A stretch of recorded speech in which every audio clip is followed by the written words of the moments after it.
SCO के 25वें शिखर सम्मेलन में भाग लेते हुए मुझे खुशी हो रही थी। हमारे शानदार स्वागत और आतिथ्य सत्कार के लिए मैं राष्ट्रपति श्री का हार्दिक आभार व्यक्त करता हूं। आज उज्बेकिस्तान का इंडिपेंडेंस डे है। कल किर्गिस्तान का राष्ट्रीय दिवस था। इस अवसर पर मैं दोनों लीडर्स को बधाई और शुभकामनाएं देता हूं। एक्सेलेंसी, पिछले 24 वर्षों में एससीओ का पूरे यूरेशिया क्षेत्र की एक्सटेंडेड फैमिली को जोड़ने में बहुत महत्वपूर्ण योगदान रहा। भारत ने एक सक्रिय सदस्य के रूप में हमेशा कंस्ट्रक्टिव और सकारात्मक भूमिका निभाई है।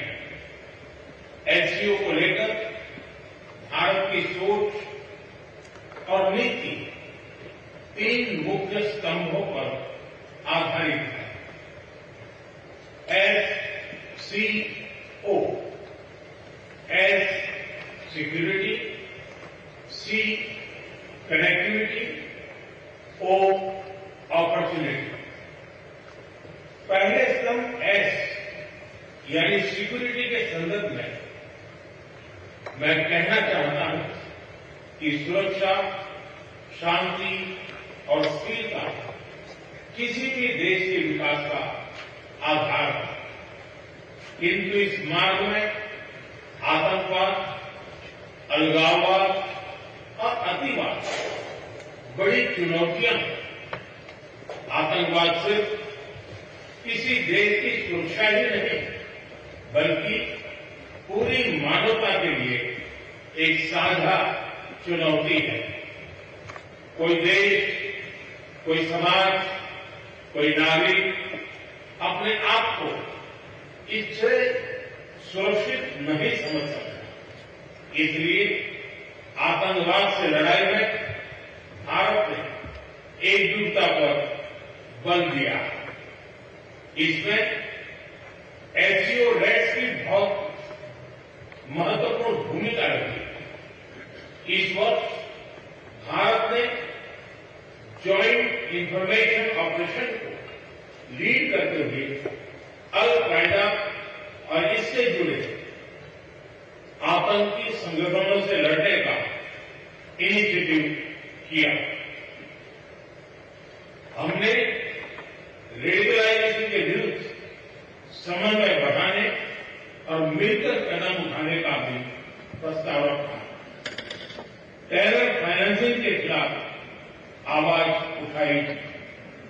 इसमें मिले समर्थन के लिए मैं आभार व्यक्त करता हूं।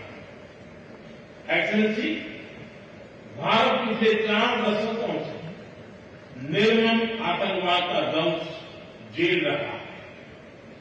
कितनी ही माताओं ने अपने बच्चे खोए और कितने बच्चे अनाथ हो गए। हाल ही में हमने पहलगाम में टेररिज्म का बहुत ही घिनौना रूप देखा। इस दुख की घड़ी में जो मित्र देश हमारे साथ खड़े रहे, मैं उनका आभार व्यक्त करता हूं। यह हमला केवल भारत की अंतरात्मा पर भी आघात नहीं था। यह मानवता में विश्वास रखने वाले हर देश, हर व्यक्ति को खुली चुनौती थी। ऐसे में प्रश्न उठना स्वाभाविक है, क्या कुछ देशों द्वारा आतंकवाद का खुलेआम समर्थन हमें स्वीकार्य हो सकता है? एक्सेलेंसी, हमें स्पष्ट रूप से और एक स्वर में कहना होगा कि आतंकवाद पर कोई भी डबल स्टैंडर्ड स्वीकार्य नहीं होंगे। हमें मिलकर आतंकवाद का हर रंग में, हर रूप में विरोध करना होगा। ये मानवता के प्रति हमारा दायित्व है। एक्सलेंसी, अब मैं दूसरे स्तंभ सी यानी कनेक्टिविटी पर अपने विचार रखना चाहूंगा। भारत का हमेशा से मत रहा है कि मजबूत कनेक्टिविटी से केवल व्यापार ही नहीं बल्कि विश्वास और विकास के द्वार भी खुलते हैं। इसी सोच के साथ हम चाबहार पोर्ट और international north south transport corridor जैसे इनिशिएटिव पर काम कर रहे हैं। इनसे हम अफगानिस्तान और मध्य एशिया के साथ संपर्क बढ़ा सकते हैं। हमारा मानना है कि कनेक्टिविटी के हर प्रयास में संप्रभुता और क्षेत्रीय अखंडता का सम्मान होना चाहिए। यही एससीओ चार्टर के मूल सिद्धांतों में भी विदित है। Connectivity that bypasses sovereignty, losing trust and meaning. Excellency, तीसरा स्तंभ है ओ यानी opportunity. Opportunity for cooperation and reform. 2023 में भारत की अध्यक्षता के दौरान नई ऊर्जा और विचारों का संचार हुआ। स्टार्टअप और innovation, traditional medicine, youth empowerment, digital inclusion और शेयर्ड बुद्धिस्ट हेरिटेज जैसे नए विषयों को अपने सहयोग में जोड़ा। हमारा प्रयास था कि एससीओ को सरकारों के परे भी ले जाए। सामान्य मानवी, यंग साइंटिस्ट, स्कॉलर्स और स्टार्टअप को भी आपस में जोड़े।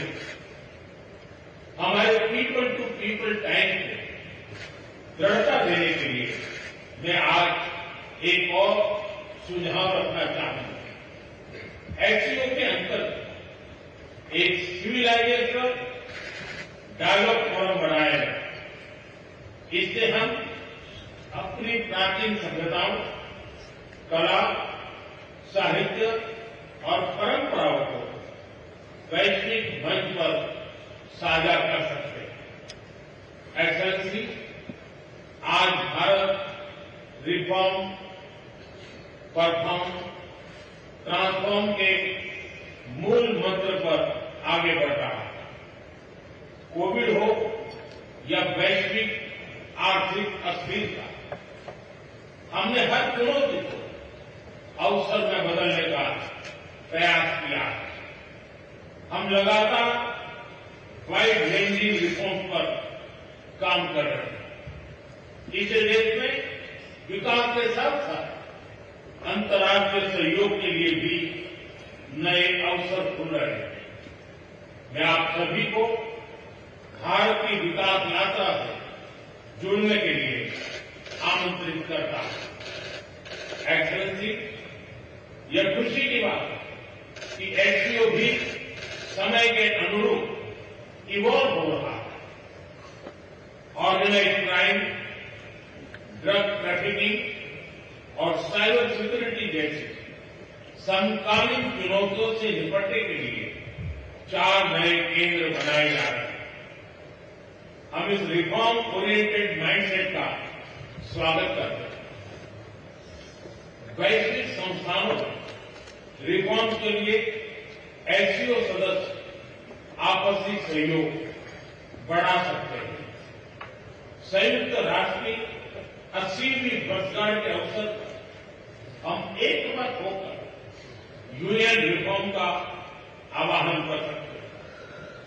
ग्लोबल साउथ की आकांक्षाओं को आउटडेटेड फ्रेमवर्क में कैद रखना भावी पीढ़ियों के प्रति घोर अन्याय है।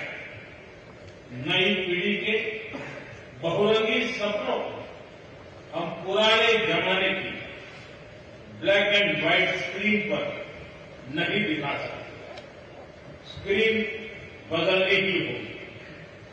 एचसीओ मल्टीलेटरलिज्म और इंक्लूसिव वर्ल्ड ऑर्डर का मार्गदर्शक बन सकता है। मुझे खुशी है कि इस महत्वपूर्ण विषय पर आज एक स्टेटमेंट जारी किया जा रहा है। एक्सेलेंसी, हम सभी पार्टनर्स के साथ समन्वय और सहयोग के साथ आगे बढ़ रहे हैं। मैं एचसीओ के अगले अध्यक्ष किर्गिस्तान के राष्ट्रपति और मेरे मित्र प्रेसिडेंट जपारोव को शुभकामनाएं देता हूं।